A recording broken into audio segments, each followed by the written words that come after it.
Welcome to Bite Sized, where I try my best to explain a character to you in about 2 minutes, with a little help from animation.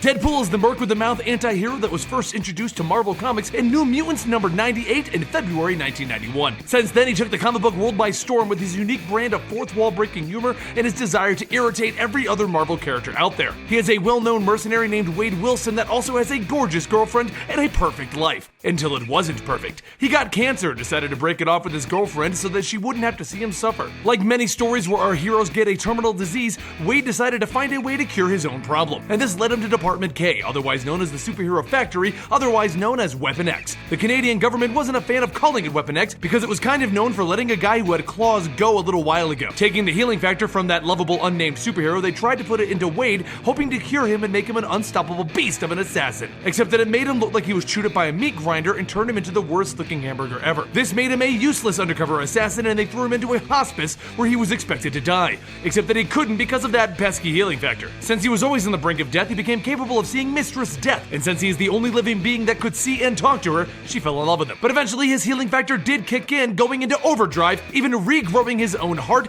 and starting a very long distance relationship with the love of his life. He took the name Deadpool and went back to the world killing everyone who forced him to suffer. After a series of adventures with X-Force, and Cable, a bossy guy from the future, he eventually gained immortality through a curse from Thanos. I get the whole keeping Deadpool from his lover thing, but how is this really a curse? Eventually we learned more origin facts about Deadpool, such as him having a daughter named Ellie, killing his own parents, and that he is even better besties with Captain America than we originally thought. He also eventually marries Dracula's potential bride by taking her for himself, fights an evil clone of himself made up of body parts that fell off of him a while back, and then the end of the world happened and now he's reborn as a millionaire funding the Avengers as of 2016. And that is Deadpool Bite-Sized! Now you know everything so that you can be the cool guy.